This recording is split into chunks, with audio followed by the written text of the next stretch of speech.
አሁን እኔ ደግሞ ባል የምፈልገው ከአሜሪካ ካንተ ታዞ እንዲመጣ ፈልጋለሁ።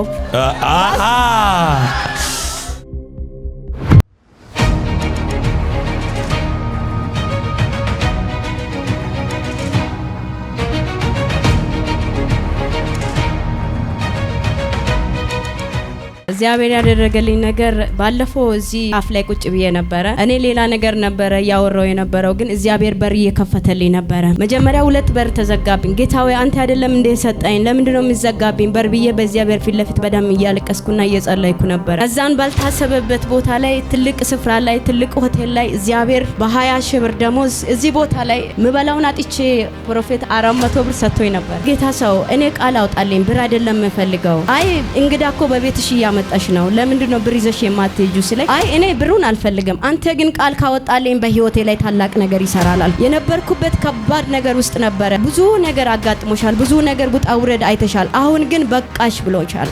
የጌታ ሰው እግዚአብሔር አንተን ከሰማ እኔ ስጠይቀው እንቢ ብሎኛል። ራሴን ለማጥፋት ሞክሬ ራሴን ማጥፋት አልቻልኩም። አንተን ከሰማ እስቲ እንዲገላኝ ጠይቀው አልኩት። አይ አይገልሽም፣ እግዚአብሔር ገና ህይወት እድሜ ይሰጥሻል። ያ ሁሉ ነገር አልፎ ታሪክ ተቀይሮ አሁን ነገሮች ሁሉ ታድሶ እግዚአብሔር አሁን ደግሞ ትልቅ ቦታ ላይ የ20 ሺህ ብር ደሞዝተኛ ሆኜ ተቀጥሬ እየሰራው ነው። 20 ሺህ ብር 400 ብር የተሰጣ ሴት የ20 ሺህ ብር ደሞዝተኛ። አሁን ደግሞ የምፈልገው ባለፈው ስጠይቀኝ ባል ይፈልግልህ አልከኝ። አሁን እኔ ደግሞ ባል የምፈልገው ከአሜሪካ ካንተ ታዞ እንዲመጣ ፈልጋለሁ።